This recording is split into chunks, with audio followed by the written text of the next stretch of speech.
Get ready to dive into tales that twist and turn like the mighty Zambezi River. Today, we're unwrapping a story that's as old as time, but fresh as the morning dew, the tangled web of Ruth and Fred's love and lies. You won't want to miss a single beat of this one. Let's go! Ruth adjusted her handbag strap as she stepped out of the keek napper and approached the familiar iron gate of their modest but beautiful three-bedroom bungalow tucked quietly in the heart of Calabar. The bougainvillea vines crawled along the fence, as vibrant as the memories they had created in that house for over a decade. She paused for a moment to smile at the gate she had walked through every day, unaware that a secret had been hiding behind it all along. Fred, her husband of 15 years, was seated in the living room when she entered, his face buried in a newspaper like every other evening. He barely glanced up when she greeted him. Ruth dropped her bag and headed straight to the kitchen to defrost some soup. Their marriage had become routine, but not loveless, or so she thought. Lately, however, Fred had grown quieter, more calculating in his words and distant in his eyes, and Ruth had started to feel like a tenant in her own marriage. Later that night, as she went through her monthly planner to prepare her half of the rent, a nagging thought crept in. They had lived here for over 10 years. Why hadn't Fred ever shown her the landlord's details? She always transferred her portion of the rent to Fred, who claimed he handled the agent. But Ruth was a smart woman, and something about the repetition of this silent transaction finally scratched hard enough to break through the surface of her trust. Ruth couldn't shake the feeling. The next day, while Fred was at work, she rummaged through the entire house till she found an old unused kitchen drawer where he kept old receipts and bills in the store inside the house. She knew it was wrong, but curiosity had shifted into suspicion. Her hands trembled as she opened one of the older envelopes labeled Rent, 2018. Inside was a stamped receipt from Calabar Housing Registry, but there was no agent name, only Fred's.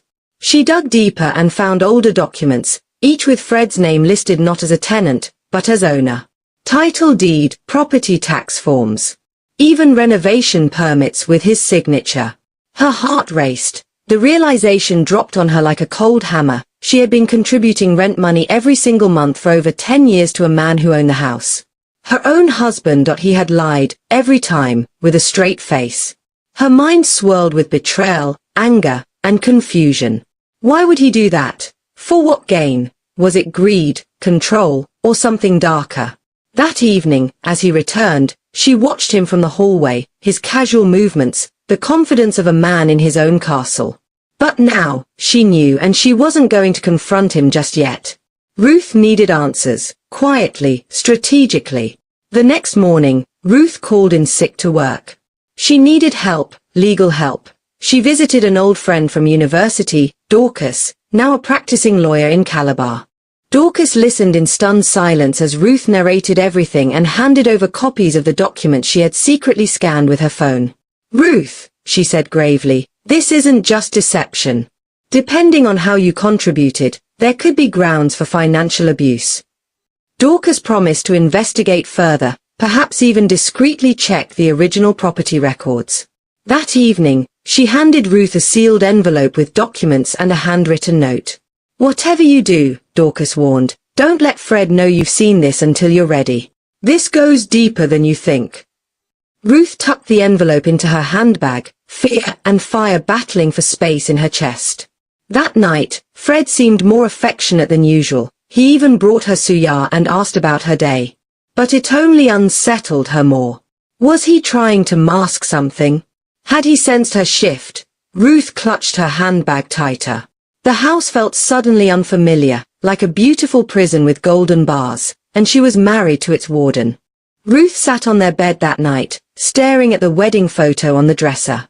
Fred's arm wrapped around her younger self, both smiling at a future they hadn't truly understood. Her eyes scanned his face. How many lies were tucked behind that smile? The betrayal wasn't just financial, it was emotional. A man who could let his wife believe she was renting, for a decade, while pocketing her money. What else could he lie about? The next morning, Ruth tried to act normal. She handed him her half of the rent, as usual, but this time, she watched his reaction like a hawk. Fred pocketed the money casually and kissed her forehead. "You're the best woman a man could ask for," he said. The irony twisted her stomach. She smiled back faintly, but her mind was screaming. Why, Fred, why lie? At work, Ruth could barely concentrate. Her colleague Tina noticed and asked if everything was okay. Ruth hesitated, then gave her a vague version of the truth. Tina frowned. You know, men like that. It's never just the house. There's always something else they're hiding. Ruth shivered. That thought had crossed her mind too. And now, she was determined to find out everything. It was a humid Saturday afternoon when Fred announced he'd be out for a business meeting. Ruth waited 5 minutes after he left, then went to the backyard shed, a place Fred always kept locked. But she had found the spare key months ago while cleaning. Her fingers trembled as she turned the key and slowly opened the door. Inside, she found dusty boxes, tools, and files. One file was labeled property, not to be disclosed. Her heart raced as she opened it. There were signed agreements, land certificates, even proof of another plot of land in Akabu. Some of the documents had dates going back 12 years, just before they moved in together. She also found correspondence with a man named Barrister Enang. And receipts of transfers, monthly ones, matching the exact amount Ruth had been paying for rent. She felt sick that it was all planned. She had unknowingly been funding Fred's property empire. Her rent money wasn't just going into his pocket, it was growing his assets. Her hands shook as she put the files back. The shed was more than storage, it was a vault of betrayal. Ruth locked the door behind her, but her soul remained open, raw, and raging. The next day, while doing laundry, Ruth's phone rang. The number was hidden. She hesitated, then answered. A man's voice came through, low, urgent. Mrs. Ruth. I know what you've found. Don't confront him yet. You're in danger. Her blood froze. Who is this? She asked. Just someone who used to work with Fred. You think the house is the only thing he's hiding? Dig deeper. Check the bank records. But do it quietly. The line went dead. Ruth stood there, heart pounding, soaked laundry forgotten in her hands. What kind of danger was he talking about? Her instincts screamed this was more than greed. Fred had manipulated her life, and now, possibly put her in harm's way. She ran inside and pulled out the lawyer's envelope again. She hadn't read everything yet, but now she knew, this was no longer just a marital issue. This was a war she didn't even know she was drafted into. That night, as Fred slept beside her peacefully, Ruth lay awake, staring at the ceiling, clutching her phone. The man she had loved for 15 years had a double life, and she had just scratched the surface. But what would she find when she dug deeper? And more importantly, would she survive it? The following morning, Ruth tiptoed into Fred's home office while he was in the shower. Her hands moved swiftly over his desk drawers. Most were open, filled with boring documents. But one drawer was locked. A flush of frustration crossed her face. She knew that drawer held something. Something he didn't want her to see. And the key wasn't anywhere visible. Then she remembered, the brown leather pouch Fred always kept in his car's glove compartment. That was her next target. She played calm through breakfast, kissing him on the cheek as he left, then rushed outside. She opened the car and rifled through the pouch. There, between his vehicle papers and perfume sample stuffed receipts, was the tiny brass key. The drawer creaked open slowly. Inside, she found 3 things, a foreign bank card, a black-bound notebook with initials FOE, and a photo. It was Fred, smiling, standing beside another woman and a teenage boy. Ruth's breath caught. The woman looked vaguely familiar. The boy, the resemblance to Fred was unmistakable. Her hand shook violently as she flipped open the notebook and froze at the first line, transfer Ruth's rent money to Obong account monthly. Ruth scanned the photo again and again, each time hoping her eyes had deceived her. The woman was Fred's ex, someone he had sworn was a foolish fling before he met you. But this wasn't some distant memory. The picture was recent, and the teenage boy. The math added up. Fred must have fathered him around the time their marriage began. Was she helping raise his secret child without knowing? Desperate for answers, Ruth went to the Calabar International School, pretending to inquire about admissions. She showed the receptionist the photo and casually asked, "Do you know if this boy attends here?" The woman smiled. "Yes, that's Mfon Fred. His father picks him up sometimes. Lovely boy." Ruth felt like the walls had caved in on her. Fred gave his son his name. She had been renting a home she partially owned, building a future she never truly had. Back at home, Ruth stood in the living room, holding the photo. Tears blurred her vision, but her mind was crystal clear. This wasn't just deception, it was betrayal on every level. Fred had taken her trust, her love, her money, and built a second life. A parallel family. The man she thought she knew had crafted an entire illusion, and she had been cast as the fool. But Ruth wasn't going to stay the fool. That night, she rehearsed every word she would say. But she wouldn't shout, she wouldn't cry, not yet. She would gather everything, every document, every photo, every receipt. Dorcas helped her arrange it all in a file, including a letter drafted for a potential legal case. "Don't explode," Dorcas advised. "Play dumb. Catch him." So Ruth played her role well. She transferred her next rent payment, even made his favorite vegetable soup. Fred, none the wiser, joked over dinner. "Maybe we should upgrade to a duplex soon," he said, grinning. Ruth smiled back and said, "Only if we rent it from the same agent." Her voice was steady, but her heart was screaming. The following weekend, she invited Fred's lawyer friend over under the guise of a casual hangout. She intentionally left one of the property receipts on the dining table. Fred's face went pale when he saw it, but he said nothing. That was the moment Ruth knew, he was hiding more than even she had discovered. And if she didn't get to the bottom of it soon, it might be too late. Fueled by fury and a thirst for truth, Ruth hired a local land surveyor to verify the property documents she found in the shed. The search led her to Acabou, a quiet, developing area on the outskirts of Calabar. There, tucked between palm-lined roads and fresh construction sites, stood a newly completed two-flat duplex. The name on the signpost out front sent chills down her spine, Mfon Court. She stood by the gate, her thoughts racing. Mfon, the boy from the photo. Fred named an entire building after his secret child. The gatekeeper, mistaking her for a potential tenant, offered her a brochure. Ruth played along, and as she walked through the property, her heart sank.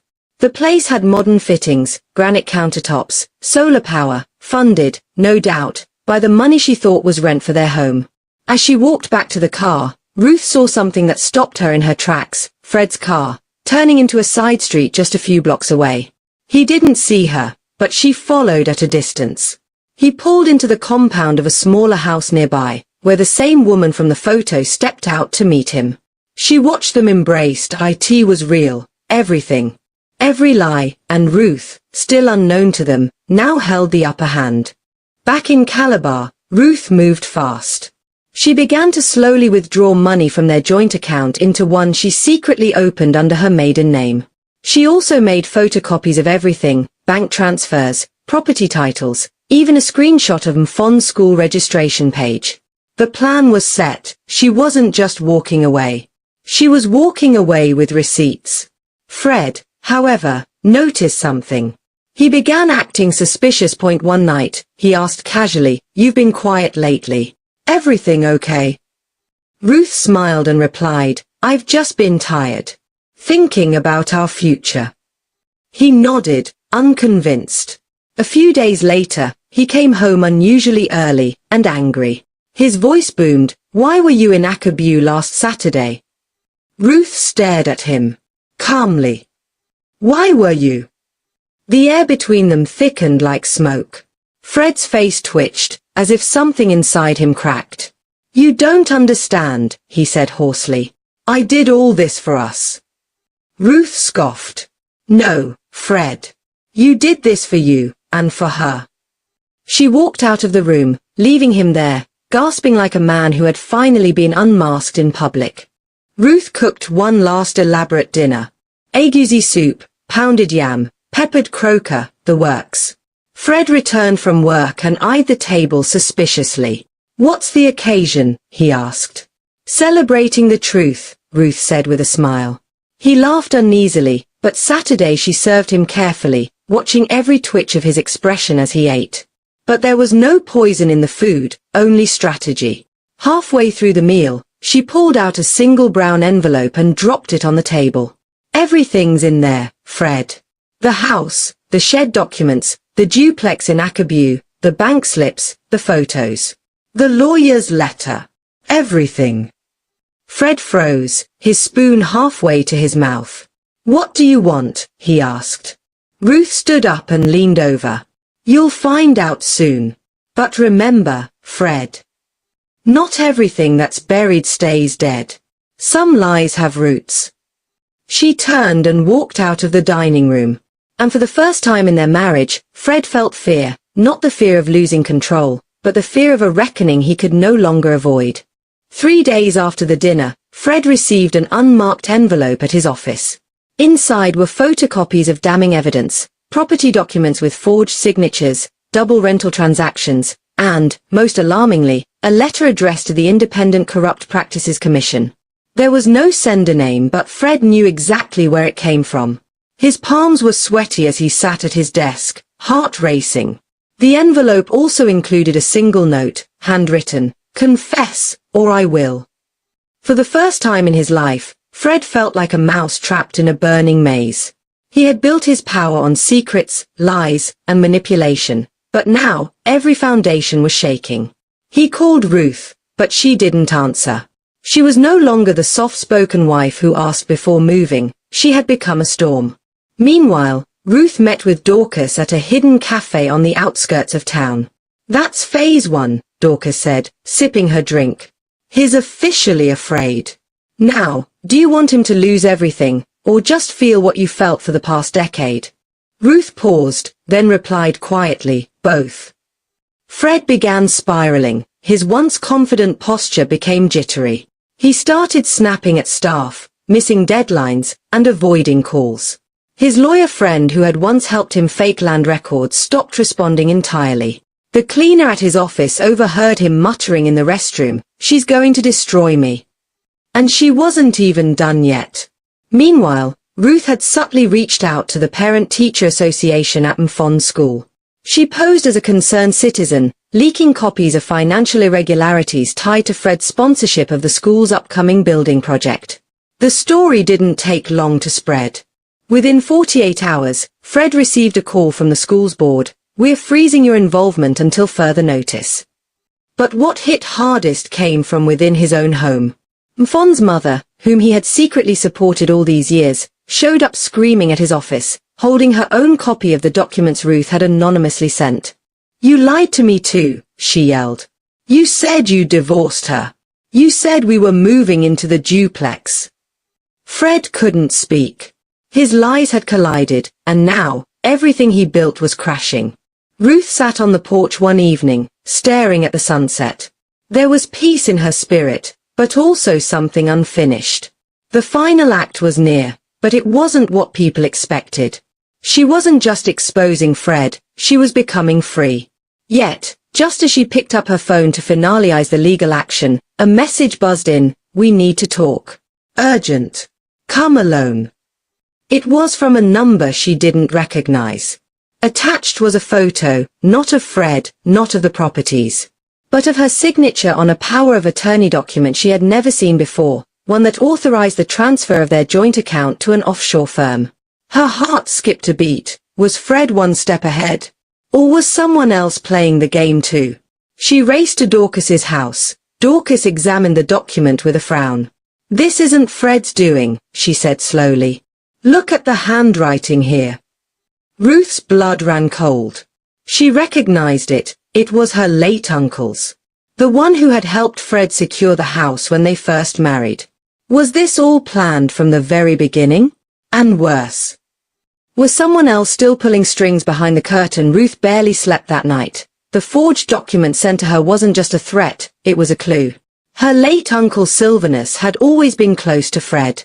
Too close. When Ruth had insisted years ago on a formal rental agreement, it was Sylvanus who told her, "Trust your husband, my dear. That's your home, not just a house." Now, looking back, those words felt like a cover-up. Dorcas dug into old probate records and discovered that Sylvanus had left behind a secret will, one that had never been publicly read. It was stored in a dusty Calabar law office. Ruth and Dorcas requested access, and what they found shocked them. The will transferred half of the property rights of multiple assets, including the bungalow, to Fred, under the justification that he married into family. Ruth wasn't even mentioned. Her uncle had sided with Fred all along, deceiving her with a smile. That betrayal cut deeper than Fred's lies. She now realized she had been a pawn in a longer game, played by two men she had trusted with her life. Ruth stood at the courthouse steps that evening, the wind lifting her scarf slightly, her heart heavy but eyes sharper than ever.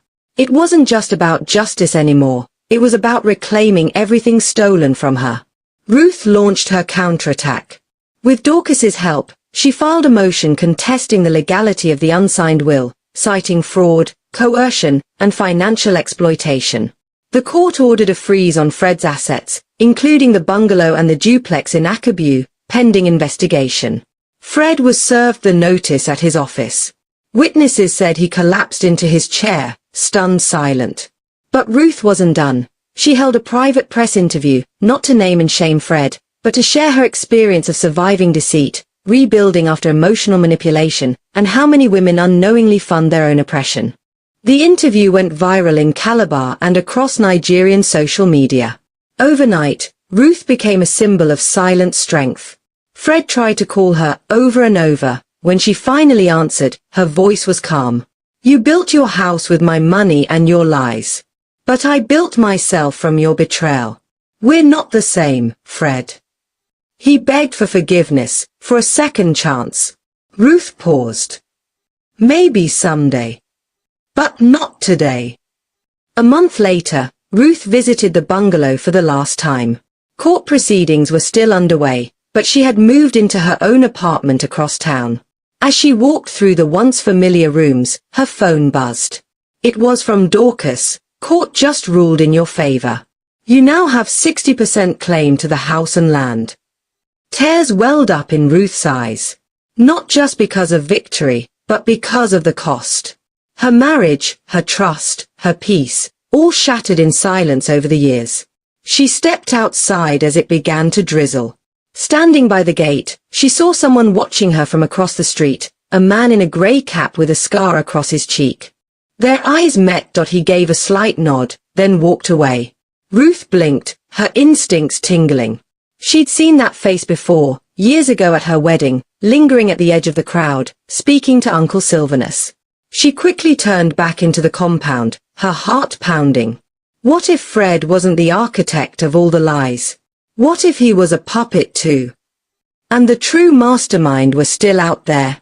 As thunder rolled over Calabar, Ruth locked the gate behind her, unaware that the betrayal story was only just beginning. What a journey we've been on today, unraveling the intricate threads of Ruth and Fred's story. Their tale of deceit reminds us that truth, like a river, always finds its way. Thank you for joining us on this adventure.